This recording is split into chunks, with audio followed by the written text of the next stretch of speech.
तर आदित्य धर आणि रणवीर सिंग यांचा धुरंधर थिएटरमध्ये रिलीज झालाय आणि जेव्हा या मूवीचे प्रोमोज जेव्हा ड्रॉप झाले होते ना तेव्हा एकच हाईप उडाली होती की movie full on bloody violent आणि ब्रुटल असणार आणि त्यात एक असा अँगल ती एक्सप्लोर करणार आहे जो अजूनपर्यंत आपण फारसा बघितलेला नाहीये. बट ॲक्च्युअल क्वेश्चन इज की काय या मूवी सगळ्या एक्सपेक्टेशन्सवर खरी उतरली. वेल त्याबद्दलच आपण या व्हिडिओमध्ये बोलणार आहोत. पण सगळ्यात आधी हलकं फुलकं सिनॉप्सिसवर बोलायचं झालं ना तर स्टोरी रणवीर सिंगच्या कॅरेक्टरपासून चालू होती जो पाकिस्तानमधल्या कराचीमधल्या या टाऊनमध्ये येतो आणि इथं गँग्स आहेत, माफिया आहे, व्हायलन्स आहे, किडनॅपिंग आहेत. बेसिकली ज्या ज्या वाईट गोष्टी तुम्ही इमॅजिन करू शकता ना त्या सगळ्या या एरियामध्ये चालू आहेत. इथं पूर्ण गुंडाराज आहे आणि एक असा एरिया आहे ज्याच्यावर एखाद्यानं आपला दबदबा बनवला तर तो पूर्ण पाकिस्तानमध्ये एक स्ट्रॉंग पोझिशन होल्ड करू शकतो. आणि रणवीर सिंग हळूहळू या सीनमध्ये इन्व्हॉल्व्ह होत जातो. आपल्याला एक कॅरेक्टर, त्यांची वर्ल्ड बिल्डिंग, त्यांची स्टोरीला एक्सपिरियन्स करायला मिळते. पण रणवीर सिंग ॲक्च्युअलीमध्ये कोण आहे, तो कुठून आलाय, का आलाय आणि शेवटी तो करायला काय लागलाय आणि जो ज्यासाठी आलाय तर काय तो त्यामध्ये सक्सेसफुल होईल. वेल हे सगळं तुम्हाला मूवी बघितल्यावर समजेल. पण मूवीच्या डिरेक्शनपेक्षा जास्त इम्प्रेस करतं मूवीचं वर्ल्ड बिल्डिंग. आय मीन जसं हे लिहिलं गेलेलं आहे, जसं दाखवलं गेलेलं ना आणि प्रत्येक सीनमधल्या कॉन्व्हर्सेशन जसं क्राफ्ट केले गेलेत ना, I mean it was literally बेहतरीन. आय मीन जर तुम्ही या सगळ्या मूवीमधून जर हेवी ॲक्शन एक्सपेक्ट करून जात असाल ना तर हां ॲक्शन आहे पण ट्रेलरनं जितकं प्रॉमिस केलेलं होतं ना तितकंच नाही आहे. मूवीच्या सुरुवातीला थोडं ॲक्शन आहे पण त्यानंतर फिल्म आपल्या कॅरेक्टर्सला इंट्रोड्यूस करण्यात टाईम घेते, त्याच्याशी तुम्हाला कनेक्ट करून देते, स्टोरी बिल्डअप करते, वर्ल्ड बिल्डअप करते आणि ह्या सगळ्यासाठी फिल्म स्वतःचा टाईम घेते.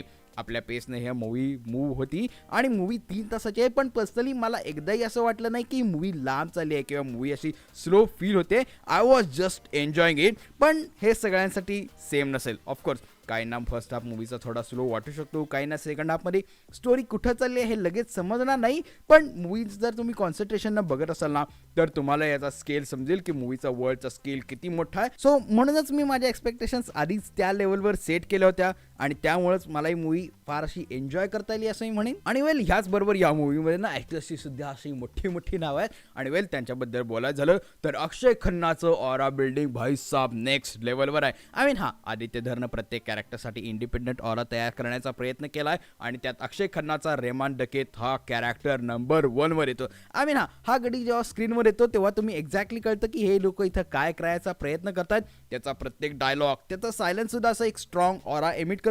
आणि मग रणवीर सिंगचा कॅरेक्टर तर खूपच इंटरेस्टिंग आहे आणि मला पर्सनली असं वाटतं की त्याला जे कमी डायलॉग दिले त्यातून त्याचा जो मिस्टिरियस ऑरा जो आहे तो असा मेंटेन राहण्याचा त्यांनी बऱ्याच प्रमाणात प्रयत्न केला आहे and it kind of works actually. But he story पाकिस्तानची आहे, कराचीमधली आहे, त्यामुळे ॲसेंटची एक गोष्ट जी आहे ही खूप महत्त्वाची बनती. आणि हे कॅरेक्टर्स थोडा कधी ॲक्सेंट पकडत होते तर कधी नाही. आय मीन ते कन्व्हिनियन्स असं वाटत होतं, कन्व्हिनियन्सनुसार ते करतायत असं. पण जर आपण परफॉर्मन्सबद्दल बोलतच आहोत ना तर भाई साब Ranveer Singh I mean he was on another level. I mean यात काय सरप्राईज होण्यासारखं असं काय नाही आहे. He has perform, he has proven himself, he has establish himself many times. So it was not that much surprising. But Sanjay Dutt यार he has already perform. Sanjay Dutt असं वाटत होतं अगदी टिपिकल संजय दत्त सारखाच काम करत होता. पण Rakesh buddy deserves a special mention. But in terms of accent Arjun रॅम्पॉलपेक्षा चांगलं काम कोणीच केलं नाही. आय मीन तुम्हाला एकदा पण असं वाटणार नाही की ज्या फ्रेममध्ये अर्जुन रॅम्पॉल आहे त्या फ्रेममध्ये तो अर्जुन रॅम्पॉल वाटतोय. तो लिटरली मेजर इक्बालचा जो कॅरेक्टर आहे तोच लिटरली सेम फील होत होता. पण मूवीमध्ये एक डिफॉल्ट जर काढायचा झाला तर मूवीचा background score I mean it was an interesting choice. काय काय ठिकाणी ते एवढं हिट होत नाही जेवढं ते हिट व्हायला पाहिजे होतं.